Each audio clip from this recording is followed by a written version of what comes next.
اللہ کے نبی نے پوچھا تو انہوں نے عرض کی کہ ڈس لیا گیا ہوں، تو یہاں قاعدہ بدل گیا۔ حضور علیہ الصلوۃ والسلام چاہتے نا تو اپنا تھوک مبارک نکال کر دیتے، ابو بکر اوپر لگا لو، لیکن یہاں حدیث کے الفاظ ہیں فَتَفَلَ رسول اللہ صلی اللہ علیہ وآلہ وسلم، اللہ کے نبی نے خود تھوک مبارک لگایا۔ اب یہ مرتبہ دیکھیے صدیق کا کہ ہاتھ ید اللہ والے اور پاؤں حضرت ابو بکر صدیق رضی اللہ تعالیٰ عنہ، جن پہ اللہ کے نبی خود لگا رہے ہیں۔ ذرا لگایا ہوگا تو پاؤں پہ لگا ہوگا نا ہاتھ بھی۔ فَتَفَلَ رسول اللہ صلی اللہ علیہ وآلہ وسلم، تھوک مبارک۔ کسی ڈاکٹر سے پوچھئے تھوک میں کتنا اثر ہوتا ہے، اگر سانپ ڈانس لے تو تھوک لگا لیا کرو، لیکن فرق ہے نا، عام بندے کے تھوک اور نبی ولی کے تھوک میں بڑا فرق ہوتا ہے۔ فَتَفَلَ رسول اللہ صلی اللہ علیہ وآلہ وسلم، حضور علیہ الصلوۃ والسلام نے جیسے ہی تھوک مبارک لگایا، فَذَهَبَ مَا يَجِدُهُ، حضرت عمر فاروق رضی اللہ عنہ فرماتے ہیں ابو بکر صدیق رضی اللہ عنہ کا وہ سارا جو درد تھا وہ ختم ہو گیا۔ مزید اچھی ویڈیو دیکھنے کے لیے ہمارا چینل کو لائک، سبسکرائب اور بیل کے بٹن کو دبا دیں۔ شکریہ۔ یا ایہا الذین آمنوا صلوا علیہ وسلموا تسلیما۔ اللہم صلی علی سیدنا مولانا محمد وعلی آل سیدنا مولانا محمد وبارک وسلم وصلی علیہ۔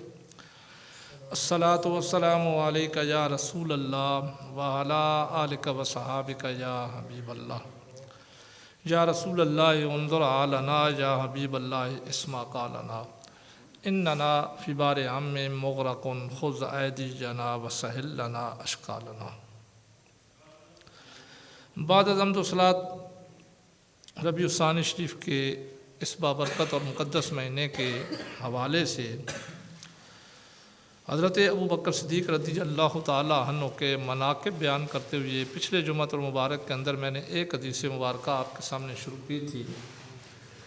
مشکوٰۃ شریف کی حدیث، جس کو میں وقت کی کمی کے باعث مکمل نہ کر سکا تھا،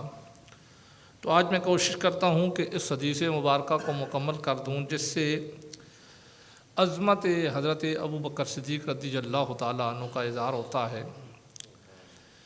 اس سے پہلے کہ میں اس حدیث کو وہاں سے شروع کروں جس جگہ پہ ختم ہوا تھا، اور جو اس حدیث کے اندر سے مسائل نکلتے ہیں وہ آپ کے گوش گزار کروں، تھوڑا سا پچھلے جمعۃ المبارک کا اصل میں نے آپ کے سامنے حدیث بیان کی تھی۔ حضرت عمر فاروق رضی اللہ تعالیٰ عنہ خود ہی راوی ہیں اور اپنا ہی واقعہ بیان کرتے ہیں، اور اس کے ساتھ میں نے آپ کو ایک حدیث اس دن یہ بھی بیان کی تھی، مشکوٰۃ شریف باب مناقب عمر رضی اللہ تعالیٰ عنہ کہ حضور علیہ الصلوۃ والسلام سے پوچھا گیا آسمان کے ستاروں کے برابر کسی کی نیکیاں ہیں، تو اللہ تبارک و تعالیٰ کے محبوب نے فرمایا عمر فاروق رضی اللہ تعالیٰ عنہ کی نیکیاں ہیں۔ پھر ایک اور بھی حدیث اس کے ساتھ میں نے آپ کو سنائی تھی کہ جب حضرت عمر فاروق رضی اللہ تعالیٰ عنہ کا وصال ہو گیا تھا، تو حضرت علی المرتضیٰ رضی اللہ تعالیٰ عنہ نے آپ کی میت کے پاس کھڑے ہو کر یہ دعا کی تھی کہ یا اللہ، میری یہ تمنا ہے، میری یہ آرزو ہے کہ مجھے موت آئے تو انہی اعمال کے ساتھ آئے جن اعمال کے ساتھ حضرت عمر فاروق رضی اللہ تعالیٰ عنہ کو وصال ہوا، انہیں موت آئی ہے۔ یہ دو باتیں ذہن نشین رکھنے کے بعد اب آتے ہیں اس حدیث کی طرف کہ حضرت عمر فاروق رضی اللہ تعالیٰ عنہ کے سامنے حضرت ابو بکر صدیق رضی اللہ تعالیٰ عنہ کا تذکرہ ہوا ان کے وصال کے بعد، تو حضرت عمر فاروق رضی اللہ تعالیٰ عنہ رونے لگ پڑے۔ آپ سے رونے کی وجہ پوچھی گئی تو آپ نے ارشاد فرمایا کہ وَوَدِدْتُ أَنَّ عَمَلِي كُلَّهُ مِثْلُ عَمَلِهِ يَوْمًا وَاحِدًا مِنْ أَيَّامِهِ وَلَيْلَةً وَاحِدَةً مِنْ لَيَالِهِ۔ یہ اس دن بھی میں نے آپ کے سامنے تفصیلاً اس کی پر گفتگو کی تھی، آج صرف اس کو اشارتاً بیان کرنے کے بعد اگلے حصے کی طرف جاتے ہیں کہ حضرت عمر فاروق رضی اللہ تعالیٰ عنہ فرمایا کہ میں خواہش کرتا ہوں کہ میری جتنی بھی نیکیاں ہیں، ساری زندگی کی نیکیاں، اس کے بدلے میں اگر مجھے حضرت ابو بکر صدیق رضی اللہ تعالیٰ عنہ کی زندگی کے ایام میں سے ایک دن مل جائے اور راتوں میں سے ایک رات مل جائے، یعنی میری ساری زندگی کی نیکیاں وہ نیکیاں جن نیکیوں پہ خواہش کر رہے تھے حضرت علی اور مرتضیٰ رضی اللہ تعالیٰ عنہ بھی، وہ نیکیاں جن کی تعداد ستاروں کے برابر پہنچتی ہے۔ لیکن حضرت عمر فاروق رضی اللہ تعالیٰ عنہ اتنی نیکیاں ہونے کے باوجود یہ خواہش کر رہے تھے کہ ایک دن ان کے دنوں میں سے اور ایک رات ان کی زندگی کی راتوں میں سے مجھے مل جائے۔ اس کے بعد وہ کہتے ہیں ساری زندگی کی نیکیاں ایک سائڈ پہ رکھتے ہیں، پھر آگے وہ بیان کرتے ہیں اما لیلۃ فلیلۃ سار مع رسول اللہ صلی اللہ علیہ وآلہ وسلم۔ اب وہ اس رات جو ایک رات مانگ رہے تھے نا، وہ ایک اسپیشل رات تھی، اور اس کا تذکرہ بھی حضرت عمر فاروق رضی اللہ تعالیٰ عنہ نے خود کیا۔ آپ فرماتے ہیں یوں تو حضرت ابو بکر صدیق رضی اللہ عنہ کی ساری راتیں ہی افضل ہیں، کیونکہ آپ کے مناقب میں ایک حدیث آتی ہے نا کہ ایک دن حضور علیہ السلام نے صحابہ کرام کے مجمع میں فرمایا خصال الخیر 360 خصلۃ، اللہ تبارک و تعالیٰ نے نیکی کی خود 360 عادتیں پیدا فرمائی ہیں۔ اللہ تبارک و تعالیٰ فیضا اراد اللہ عبدا خیرا، اللہ تبارک و تعالیٰ اپنے کسی بندے سے بھلائی کا ارادہ کرتے ہیں تو جعل منها واحدۃ، ایک عادت اس بندے کے اندر ڈال دیتے ہیں، ایک عادت پیدا کر دیتے ہیں کہ داخل بہا الجنہ، اس ایک عادت کی وجہ سے اللہ تبارک و تعالیٰ اسے جنت میں داخل کر دیتے ہیں۔ یعنی پکا جنتی ہونے کے لیے ان 360 عادتوں میں سے ایک عادت بندے کے اندر ہونا ضروری ہے، اور یہ اللہ تبارک و تعالیٰ کی توفیق ہے کہ جس سے اللہ تبارک و تعالیٰ بھلائی کا ارادہ کرتے ہیں ایک عادت اس کے اندر پیدا فرما دیتے ہیں۔ حضرت ابو بکر صدیق رضی اللہ عنہ عرض کرتے ہیں یا رسول اللہ صلی اللہ علیہ وآلہ وسلم افی شیئن منہا، افی شیئن منہا، کیا ان میں سے کوئی عادت میرے اندر بھی ہے؟ تو حضور علیہ السلام نے یہ نہیں فرمایا ایک عادت ہے، دو عادتیں ہیں، آپ نے فرمایا کلھا، ساری کی ساری عادتیں تیرے اندر موجود ہیں۔ لیکن حضرت عمر فاروق رضی اللہ تعالیٰ عنہ یہ نہیں عرض کر رہے کہ مجھے وہ عادتیں عطا کر دیں، ساری زندگی کی نیکیاں ایک سائڈ پہ اور وہ عادتیں مجھے مل گئیں جو اللہ تبارک و تعالیٰ نے 360 ابو بکر صدیق رضی اللہ عنہ کی زندگی کے اندر رکھ دی ہیں۔ وہ عرض کر رہے ہیں، خواہش کر رہے ہیں کہ مجھے ایک رات اور ایک دن مل جائے۔ تو رات اس کا تذکرہ وہ خود کرتے ہیں، کہتے ہیں وہ رات فلیلۃ سار مع رسول اللہ صلی اللہ علیہ وآلہ وسلم الی الغار، وہ رات جس رات حضور علیہ السلام ہجرت کر کے حضور علیہ السلام کے ساتھ حضرت ابو بکر صدیق رضی اللہ عنہ غار تک پہنچے۔ اب ان کا صرف غار تک جانا ہی حضور علیہ السلام کے ساتھ بہت بڑی نیکی تھی، لیکن حضرت عمر فاروق رضی اللہ عنہ جو مانگ رہے تھے وہ صرف چلنا نہیں مانگ رہے تھے، کیونکہ حدیث کے اگلے الفاظ ہیں نا، انہوں نے پورا بیان کر دیا کہ مجھے کون سی رات کا حصہ چاہیے۔ فرماتے ہیں فلما انتہینا الیہ، جب وہ غار تک پہنچے نا، وہاں غار ثور تک پہنچ گئے، حضور علیہ السلام بھی پہنچ گئے، حضرت ابو بکر صدیق رضی اللہ عنہ بھی پہنچ گئے۔ قال واللہ لا تدخلہ حتی ادخلہ، یہ وہ جملہ ہے جس جملے پہ حضرت عمر فاروق رضی اللہ عنہ اپنی ساری نیکیاں قربان کر رہے ہیں، ساری زندگی قربان کر رہے ہیں۔ کہتے ہیں جب غار تک پہنچے تو حضرت ابو بکر صدیق رضی اللہ تعالیٰ عنہ نے عرض کی واللہ لا تدخلہ حتی ادخل قبلک، اللہ کے نبی آپ غار میں پہلے داخل نہ ہوں۔ واللہ یہ حدیث کے الفاظ ہے، اللہ کی قسم اٹھائی، اللہ کی قسم لا تدخلہ، آپ داخل نہیں ہوں گے، حتی ادخل، یہاں تک کہ میں پہلے داخل ہوں گا، قبل کا، آپ سے پہلے، حالانکہ حضور علیہ السلام کا مقام و مرتبہ بہت زیادہ ہے، اور پھر آپ تھے بھی غلام، غلام تو اپنے آقا کا پابند ہوتا ہے۔ پھر حضور علیہ السلام کے بارے میں تو اللہ تبارک و تعالیٰ قرآن مجید میں فرماتے ہیں یا ایھا الذین آمنوا لا تقدموا بین یدی اللہ ورسولہ، اللہ اور اس کے رسول سے تو آگے بڑھو ہی نہیں۔ لیکن جہاں حضرت ابو بکر صدیق رضی اللہ عنہ تو عرض کر رہے ہیں اللہ کے نبی لا تدخل ہو، آپ نہیں داخل ہوں گے، حتی ادخل قبلک، یہاں تک کہ پہلے میں داخل ہوں گا۔ اب حضرت عمر فاروق رضی اللہ عنہ اسی روایت کو جب روایت کرتے ہیں تو کہتے ہیں مجھے یہ رات چاہیے، کہ جب حضرت ابو بکر صدیق رضی اللہ عنہ یہ عرض کر رہے ہیں اللہ کے نبی آپ نہیں داخل ہوں گے یہاں تک کہ میں پہلے داخل ہوں گا، فَإِن كَانَ فِي شَيْءٍ، اب آگے وجہ بیان کیوں میں پہلے داخل ہوں گا، فَإِن كَانَ فِي شَيْءٌ أَصَابَنِي دُونَكَ، یا رسول اللہ صلی اللہ علیہ وآلہ وسلم اپنی تکلیف برداشت ہو سکتی ہے، آپ کی نہیں برداشت ہو سکتی، کیونکہ آپ کی محبت ایمان کا حصہ ہے۔ آپ کو کوئی چیز تکلیف دے دے یہ تو امتی سے برداشت نہیں ہو سکتی، یہ ہے ایمان کا معیار، یہ ہے اصل نیکی، باقی ساری نیکیاں اس کے تابع ہیں۔ تو حضرت عمر فاروق رضی اللہ عنہ فرماتے ہیں حضرت ابو بکر صدیق رضی اللہ عنہ نے عرض کی یا رسول اللہ صلی اللہ علیہ وآلہ وسلم فین اصابنی شیئن،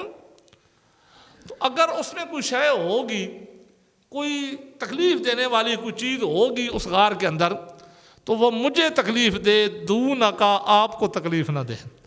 یہ ابو بکر کا ایمان گوارا نہیں کر سکتا کہ ابو بکر کے ہوتے ہوئے اس کے نبی کو تکلیف پہنچے۔ یہ وہ جذبہ ایمان تھا جس جذبہ ایمان کو مانگ رہے تھے حضرت عمر فاروق رضی اللہ تعالیٰ۔ اب یہ حدیث ختم نہیں ہوئی، آگے فرماتے ہیں کہ حضرت عمر فاروق رضی اللہ تعالیٰ فداخلہ، فرماتے ہیں ابو بکر صدیق رضی اللہ تعالیٰ حضور علیہ السلام کی اجازت سے پھر داخل ہو گئے غار میں۔ اب بعض لوگ آج کل، میں نے پہلے کہا تھا سوشل میڈیا نے، اس لیے میں حدیث کا حوالہ اور اکثر الفاظ آپ کے سامنے پڑھ رہا ہوں، کہتے ہیں یہ واقعہ ہے ہی کوئی نہیں۔ تو یہ حدیث ہے مشکات شریف کی، باب و مناقب ابو بکر صدیق رضی اللہ تعالیٰ عنہ سے۔ اس کو رزین نے اپنی کتاب میں روایت کیا، ان سے صاحب مشکات نے روایت کیا۔ پورے الفاظ میں حدیث کے ایک ایک لفظ آپ کے سامنے پڑھ رہا ہوں تاکہ آپ کے عقیدے میں پختگی آ جائے۔ فرماتے ہیں فداخلہ، ابو بکر صدیق رضی اللہ عنہ اللہ کے نبی کی اجازت سے اندر داخل ہو گئے۔ فکانا سہو،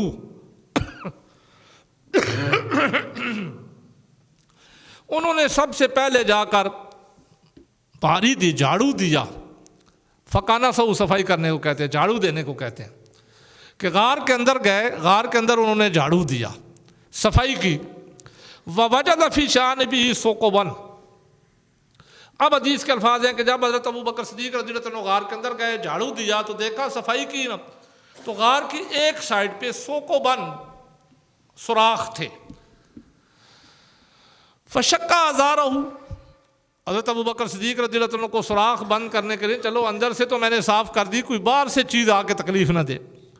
تو سوراخ تھے، سوراخ سے کوئی چیز بھی باہر سے اندر آ سکتی تھی۔ انہوں نے، ابھی اس کے الفاظ ہیں فشق ازارہ، اپنی چادر کو پھاڑا، جو چادر پہن رکھی تھی اس کو پھاڑا، وسدھا بھی، اور ان سوراخوں کو بند کیا اس چادر کے ساتھ۔ وبقی فیہا اسنان، اب جہاں حدیث کے الفاظ ہیں حضرت عمر فاروق رضی اللہ عنہ فرماتے ہیں کہ سوراخوں کو ختم کیا، ان کے آگے وہ چادر پھاڑ کر اس کے آگے پردے بنائے، ان کو بند کیا، لیکن 2 سوراخ باقی پھر بھی رہ گئے۔ یہ اصل حدیث ہے، میں اصل حدیث کے الفاظ پڑھ رہا ہوں، جو آپ سنتے ہیں کوئی ایک سوراخ تھا تو یہ رکھی تو یوں ہو گیا فلاں ہو گیا، جہاں تک حدیث کے اندر ہے اس کو ہم مانتے ہیں، جو اپنے پاس سے لوگ سناتے ہیں اس کا ہمارے ساتھ کوئی تعلق نہیں ہے۔ یہاں حدیث کے الفاظ یہ ہیں کہ وَبَقِيَ فِيهَا اِسْنَانٌ، 2 سوراخ باقی رہ گئے، چادر پھاڑنے کے بعد، سوراخوں کو بند کرنے کے بعد چادر کے وہ ٹاکیاں ختم ہو گئیں، لیکن سوراخ 2 پھر بھی باقی رہ گئے۔ اب فَأَلْقَمَا رِجْلَيْهِ، حضرت ابو بکر صدیق رضی اللہ تعالیٰ عنہ نے اپنے دونوں پاؤں ان دونوں سوراخوں کے آگے رکھ دیا۔ یہ رجلائے بھی تثنیہ کا صیغہ ہے، فَأَلْقَمَهُمَا میں تثنیہ کی ضمیر ہے، فَأَلْقَمَهُمَا رِجْلَيْهِ، دونوں پاؤں کو، اب ظاہر ہے بیٹھنے کا انداز یہی ہوگا کہ اپنے ٹانگوں کو آگے کیا ہوگا، دونوں پاؤں کو سوراخوں کے آگے رکھا ہوگا تو بیٹھ گئے ہوں گے۔ پھر حضور اس کے بعد حدیث کے الفاظ ہیں ثم قال لرسول اللہ صلی اللہ علیہ وآلہ وسلم، اب جب اس طرح بیٹھ چکے نا، پورا ایک سٹیج ایک قسم کا بنا چکے، تو پھر عرض کی حضور علیہ السلام سے، ثم قال لرسول اللہ صلی اللہ علیہ وآلہ وسلم، پھر حضور علیہ السلام سے عرض کی ادخل یا رسول اللہ صلی اللہ علیہ وآلہ وسلم، اللہ کے نبی اب داخل ہو جائیں، اب آپ آ جائیں، جو میرے بس میں تھا کہ کوئی چیز آپ کو تکلیف نہ دے وہ میں نے کر دیا، اب میری طاقت کے مطابق تو آپ کو کوئی چیز تکلیف نہیں دے گی، 2 سوراخ باقی تھے ان پر بھی میں نے اپنے پاؤں رکھ دیے، تو لہٰذا آ جائیں۔ جب حضور علیہ السلام سے عرض کی فداخلہ، حدیث کے الفاظ ہیں اللہ کے نبی داخل ہوئے، وَوَضَعَ رَأْسَهُ فِي حُجُرِهِ، اب جہاں اگلا مرحلہ اس غار کے اندر جو ہوا وہ حدیث کے الفاظ یہ ہیں کہ حضور علیہ الصلوۃ والسلام نے اپنا سر مبارک حضرت ابو بکر صدیق رضی اللہ عنہ کی گود میں رکھ دیا، وَوَضَعَ رَأْسَهُ فِي حُجُرِهِ، پھر حدیث کے الفاظ پڑھ رہا ہوں، سر مبارک حضور علیہ الصلوۃ والسلام کی گود میں رکھا، وَنَامَ، اللہ کے محبوب سو گئے، فَلُدِغَ ابو بکر، اب یہ وہ الفاظ ہیں، ادھر اللہ تبارک و تعالیٰ کے محبوب سوئے ہوئے ہیں، سر مبارک حضرت ابو بکر صدیق رضی اللہ عنہ کے گود میں ہے، تو زیارت تو چہرے کی ہی ہو رہی ہے نا، لیکن دونوں پاؤں رکھے ہوئے تھے سوراخوں پہ۔ فَلُدِغَ ابو بکر فی رِجْلِهِ، وہ اب جہاں سانپ نہیں لکھا، حدیث کے اندر سانپ نہیں ہے، جہاں تو یہ ہے ڈس دیے گئے ابو بکر صدیق رضی اللہ تعالیٰ عنہ ایک پاؤں میں، آپ کو پاؤں میں ڈنگ لگ گیا، کس نے مارا؟ سانپ نے مارا، بچھو نے مارا، جو بھی ہے، حدیث کے اندر الفاظ نہیں ہے، لوگ سانپ کہہ دیتے ہیں، شاید کسی حدیث میں ہو تو سانپ بھی مان لیتے ہیں، ڈنگ تو لگا، یہ تو حدیث کے الفاظ ہیں۔ فَلُدِغَ ابو بکر فی رِجْلِهِ، ابو بکر صدیق رضی اللہ عنہ کو ڈنگ لگا پاؤں میں، وَلَمْ يَتَحَرَّكْ، لیکن عشق تو دیکھیے، اتنا سخت درد ہوا، اتنا سخت ڈنگ لگا، لیکن حرکت نہیں تھی۔ ظاہر پاؤں کو تو حرکت لازمی بنتی تھی، جب پاؤں کو حرکت ہوتی تو سارے جسم کو حرکت ہو جاتی ہے، لیکن یہاں حدیث کے الفاظ ہے وَلَمْ يَتَحَرَّكْ، حرکت نہیں کی، مخافت ان ينتبه رسول اللہ صلی اللہ علیہ وآلہ وسلم، کس وجہ سے حرکت نہیں کی؟ درد نہیں محسوس ہوا؟ نہیں، درد تو محسوس ہوا، بتقاضۂ بشریت ڈنگ لگا تھا، درد تو محسوس ہوا، لیکن حرکت نہیں کی، اس خوف کے ساتھ کہ حضور علیہ الصلوۃ والسلام کی نیند میں خلل نہ آ جائے۔ ان ينتبه رسول اللہ، حضرت عمر فاروق رضی اللہ عنہ ویسے ہی نہیں خواہش کر رہے تھے کہ مجھے یہ رات چاہیے، کیونکہ اس رات میں آپ نے نمازیں نہیں پڑھی تھی اتنی زیادہ، لیکن یہ جو حضور علیہ الصلوۃ والسلام کی تعظیم لمحے لمحے سے نظر آ رہی تھی، اس کی خواہش کر رہے تھے حضرت عمر فاروق رضی اللہ تعالیٰ عنہ۔ فرماتے ہیں وَلَمْ يَتَحَرَّكْ مخافت ان ينتبه رسول اللہ صلی اللہ علیہ وآلہ وسلم، ڈنگ لگ گیا، آپ کو ڈس لیا گیا، لیکن حرکت نہیں کی، اس خوف کے ساتھ کہ حضور علیہ الصلوۃ والسلام کہیں جاگ نہ جائے، انتباہ کا ویسے لوگ بھی مانا جاگنا ہوتا ہے، اس خوف کے ساتھ کہ حضور علیہ الصلوۃ والسلام کی نیند میں خلل نہ آ جائے، فسقطت دموعہ، لیکن ڈنگ اتنا سخت تھا کہ آپ کی آنکھوں سے آنسو تو بہہ نکلے درد کی وجہ سے، فسقطت دموعہ علی وجہ رسول اللہ صلی اللہ علیہ وآلہ وسلم، آپ کے آنسو حضور علیہ الصلوۃ والسلام کے چہرے پہ گرے، فقال، اللہ تبارک و تعالیٰ کے محبوب تو اپنے غلام کا امتحان لے رہے تھے، کیونکہ آپ تو فرماتے ہیں عائشہ تنام عینی ولا ینام قلبی، میری تو صرف آنکھیں سوتی ہیں، میں صرف آنکھیں بند کرتا ہوں، میں جاگتا رہتا ہوں، دل تو میرا جاگتا ہے، میری توجہ تو مریدوں کی طرف ہوتی ہے، اپنی امتیوں کی طرف ہوتی ہے، تو جب سارے امتیوں کی طرف ہوتی ہے تو یار غار کی طرف تو ضرور توجہ ہوگی۔ تو یہ سارا کچھ ہوا حضرت ابو بکر صدیق رضی اللہ عنہ کی عظمت کے اظہار کے لیے۔ اللہ تبارک و تعالیٰ کے محبوب نے فرمایا مالک یا ابا بکر، ابو بکر ہوا کیا ہے، تیرے آنسو کیوں نکلے ہیں، حرکت تو نے کی نہیں ہے۔ تو حدیث کے الفاظ ہیں قالا لُدِغْتُ فِدَاكَ أَبِي وَأُمِّي، پھر انداز دیکھیے صحابہ اکرام کے ایمان کا اور صحابہ اکرام کے محبت رسول صلی اللہ علیہ وآلہ وسلم کا، اس حال میں بھی کہ جب آنسو نکل رہے ہیں، ڈنگ لگ چکا ہے، اللہ کے نبی پوچھتے ہیں مالک یا ابا بکر، ابو بکر کیا ہوا ہے؟ تو عرض کرتے ہیں لُدِغْتُ فِدَاكَ أَبِي وَأُمِّي، اللہ کے نبی مجھے تو ڈنگ لگ گیا ہے، آپ میرے ماں باپ آپ پر قربان ہوں۔ فِدَاكَ أَبِي وَأُمِّي، یہ اگلا جملہ قابل غور ہے، یہ نہیں کہا کہ میری تو جان ہے یہ آپ کے لیے، میں لیکن آپ کی عظمت کے لیے اگر مجھے ماں باپ بھی قربان کرنے پڑے تو وہ بھی کر دوں گا، لیکن چونکہ بتقاضۂ بشریت ڈنگ لگا ہے تو یہ نہ چاہتے ہوئے، یعنی بشریت کے تقاضے کے مطابق میرے آنسو نکل ہے، اگر میرے بس میں ہوتے تو یہ بھی میں نہ نکلنے دیتا۔ تو اس لیے عرض کی مالک یا ابا بکر، تو فرمایا لُدِغْتُ فِدَاكَ أَبِي وَأُمِّي، میرے ماں باپ آپ پر قربان ہوں، مجھے ڈنگ لگ گیا ہے، مجھے ڈس لیا گیا ہے، جہاں پہ بھی کوئی اشرات میں سے کسی کا نام نہیں ہے۔ اب ہوا کیا؟ لوگ کہتے ہیں پھونکوں سے کچھ نہیں ہوتا، نبی کچھ نہیں کر سکتے، ولی کچھ نہیں کر سکتے. آج کل کے لحاظ سے تو جو ایک وقت آئے گا کہ جیسے زمانہ جا رہا ہے کہ رب بھی کچھ نہیں کر سکتا، معاذ اللہ نقل کفر نباشت. تو جہاں حدیث کے الفاظ تو پڑھیے. حضور علیہ الصلوۃ والسلام نے جب پوچھا کیا ہوا، عرض کرتے ہیں لو دیکھو تو مجھے ڈس لیا گیا، میرے ماں باپ آپ پر قربان ہو. تو پھر حضور علیہ الصلوۃ والسلام نے کیا کیا، فتافلا رسول اللہ صلی اللہ علیہ وآلہ وسلم.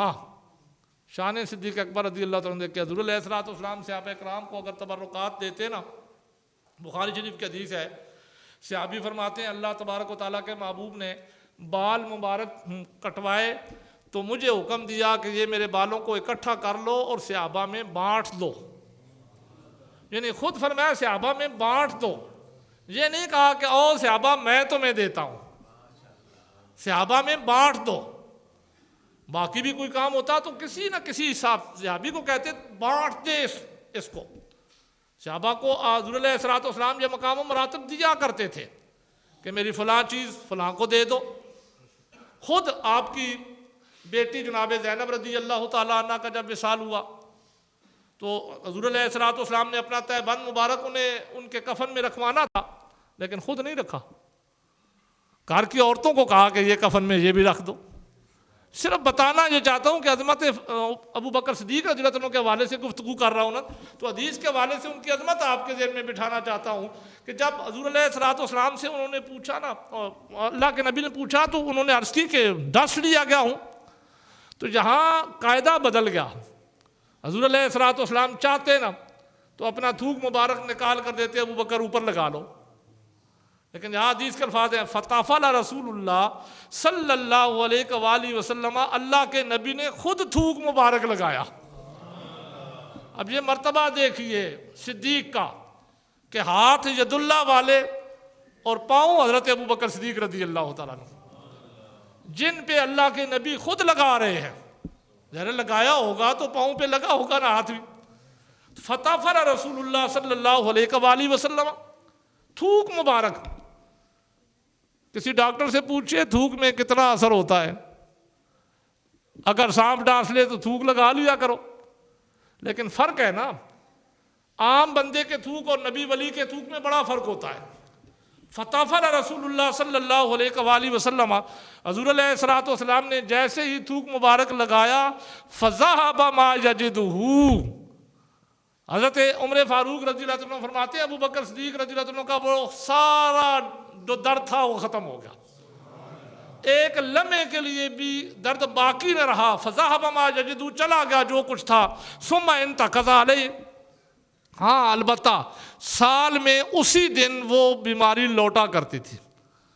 اسی دن وہ درد لوٹا کرتا تھا، تھوڑی دیر کے لیے آیا کرتا تھا. وَقَانَ سبب موت ہی، کیوں آیا کرتا تھا اس کی وجہ آگے حدیث کے اندر خود ہی بیان ہو گئی. چونکہ آپ کو بھی شہادت ملنا تھی تو آپ کو جاری شہادت نہیں ملنی تھی، سری شہادت ملنی تھی، جیسے امام حسن رضی اللہ عنہ کو ملی، جیسے خود حضور علیہ الصلوۃ والسلام کو ملی، تو حضرت ابو بکر صدیق رضی اللہ عنہ کو بھی شہادت ملنا تھی. تو ہر سال بعد وہ سانپ کے یا وہ بچھو کے ڈنگ مارنے کا اثر واپس آیا کرتا تھا، اور اسی سے آپ کا وصال ہوا جسی کی وجہ سے آپ شہید ہوئے. آپ کا مقام و مرتبہ شہادت کا ہے. تو حضرت عمر فاروق رضی اللہ عنہ جب یہ سب کچھ بیان کر چکے نا تو کہتے ہیں مجھے یہ رات چاہیے، ساری زندگی کی نیکیاں میری لے لی جائے، مجھے یہ رات مل جائے. اب اس کے اندر کسی عبادت کا ذکر نہیں کیا سوائے حضور علیہ الصلوۃ والسلام کی تعظیم کا. پھر دن کی جب بات آئی نا تو فرماتے اما یوم فرما قبض رسول اللہ صلی اللہ علیہ وآلہ وسلم، دن مجھے وہ چاہیے کہ جب حضور علیہ الصلوۃ والسلام کا وصال ہو گیا، ارتدت الارب، حضور علیہ الصلوۃ والسلام کے جانشین بنے، خلیفہ بلا فصل بنے حضرت ابو بکر صدیق رضی اللہ تعالیٰ عنہ. تو عرب مرتد ہو گئے، عربوں نے زکوٰۃ دینا چھوڑ دی، انہوں نے کہا ہم زکوٰۃ نہیں دیتے. تو وقالوا لا نودی زکوٰۃ، انہوں نے کہا ہم زکوٰۃ نہیں دیں گے. فقال لو منعونی اقالا لجاہدتکم علیہ. تو حضرت عمر فاروق رضی اللہ عنہ فرماتے ہیں کہ خلیفہ وقت نے کہا اگر یہ ایک بکری کا بچہ، اقالن کے دو معنی ہیں، ایک معنی ہے بکری کا بچہ اور ایک معنی ہے رسی، اگر یہ مجھے بکری کا بچہ یا رسی دیا کرتے تھے، اور اب اگر انہوں نے نہ دی لجاہد تو ہم، تو میں ان سے لڑائی کروں گا۔ اب یہاں پہ حضرت عمر فاروق رضی اللہ عنہ فرماتے ہیں کہ میں نے عرض کی امیر المومنین بس صرف زکوٰۃ ہی نہیں دے رہے نا، کلمہ تو پڑھ رہے ہیں نا، تو آپ کیوں سب کو اپنے مخالف کرتے ہیں؟ ابھی تو حالات بھی خراب ہے، آپ سب کو کیوں اپنے مخالف کرتے ہیں؟ ان سے ابھی لڑائی نہ کریں، انہیں چھوڑ دیں، صرف زکوٰۃ ہی نہیں دے رہے نا، باقی نماز تو ہمارے ساتھ پڑھنے ہیں نا، چلو اس میں اطاعت کر لیتے ہیں۔ جیسے یہاں کہا جاتا ہے جی یہ ختم نبوت پہ اطاعت کر لیتے ہیں جی، تو یہ عقیدہ صحابہ کا نہیں تھا۔ اور یہ جو دن مانگ رہے تھے نا حضرت عمر فاروق رضی اللہ عنہ، وہ دن بھی ذرا سنیے انہیں کون سا دن مانگ رہے تھے۔ کہتے ہیں میں نے عرض بھی کی، یہ حدیث کے الفاظ ہیں، کہتے ہیں فقلت یا خلیفۃ رسول اللہ تألف الناس وارفق لهم، میں نے عرض کی کہ اے خلیفہ رسول اللہ نرمی کیجئے ان پر، انہیں جوڑیے اپنے ساتھ، زکوٰۃ ہی نہیں دے رہے نا، ایک ہی اصل کا انکار کر رہے ہیں نا، تو انہیں جوڑیے اپنے ساتھ، چلو کوئی بات نہیں تھوڑا عرصہ زکوٰۃ نہ دیں گے، اپنے ساتھ ملائیے، نرمی کیجئے ان پر۔ فقال علی، تو حضرت عمر فاروق رضی اللہ عنہ فرماتے ہیں مجھے خلیفہ وقت نے کہا اجبار فی الجاہلیت وخوار فی الاسلام، عمر تمہیں کیا ہو گیا ہے؟ جب تک تم کلمہ نہیں پڑھا تھا تم نے تو بڑے بہادر تھے، تمہارے بہادری کے قصے مشہور تھے، تلوار لے کے تم پھرا کرتے تھے، تو جاہلیت میں تو تم بڑے جبار تھے، وخار فی الاسلام، اسلام میں آ کر اب کیوں نرم پڑ گئے ہو؟ اسلام میں آ کر تمہارے اندر یہ سستی کیسے پیدا ہو گئی ہے؟ انہو قد انقطع الوحی، خلیفہ وقت نے مجھے کہا اب وحی ختم ہو گئی ہے، وتم الدین، دین مکمل ہو گیا ہے، اینقص وانا حی، اب دین کے کسی شک کا اگر کوئی انکار کرے گا، اس میں کمی کرے گا، اور میرے جیتے جی یہ نہیں ہو سکتا، پھر میری زندگی کا مقصد کیا ہے؟ اینقص وانا حی، دین میں کمی ہو اور میں زندہ رہوں، یہ ممکن ہی نہیں ہے۔ عمر فاروق رضی اللہ عنہ فرماتے ہیں اگر حضور علیہ السلام کی تعظیم کی توہین کی بات ہو، میری موجودگی میں ہو، تو یہ ممکن ہی نہیں ہے۔ تو ہم ساری باتیں چھوڑ دیں گے، ایک بات پہ اکٹھے ہو جائیں، تو یہ کیسے ممکن ہے جب دین مکمل ہو گیا؟ اب دین کی ہر شک کو ماننے والے کے ساتھ بندہ مومن بیٹھ سکتا ہے، اگر کسی ایک شک کا بھی انکار کرنے والا ہے تو وہ مومن کے ساتھ نہیں مل کے بیٹھ سکتا۔ یہ وہ دن تھا، حضرت عمر فاروق رضی اللہ عنہ فرماتے ہیں یہ وہ جذبہ جب میں نے دیکھا نا تو میں نے خواہش کی کہ کاش یہ دن مجھے بھی مل جائے، ساری نیکیاں لے لی جائیں لیکن یہ دن مجھے عطا ہو جائے، جو دن حضرت عمر فاروق رضی اللہ عنہ کا یہ جذبہ میں نے دیکھا تھا ابو بکر صدیق رضی اللہ عنہ کا، تو اس سے آپ حضرت ابو بکر صدیق رضی اللہ عنہ کی عظمت کا اندازہ لگائیں کہ عمر فاروق رضی اللہ تعالیٰ عنہ جیسے جلیل القدر صحابی کے جن راستے پہ چلتے تھے تو شیطان راستہ چھوڑ دیا جاتا، وہ یہ خواہش کر رہے ہیں کہ ساری زندگی کی نیکیاں لے لی جائیں، ابو بکر کا ایک دن اور ایک رات مجھے عطا کر دی جائے۔ اللہ تبارک و تعالیٰ حقیقی معنی میں صحابہ اکرام کی عظمت سمجھنے اور ان کی سیرت پر عمل کرنے کی توفیق عطا کرے۔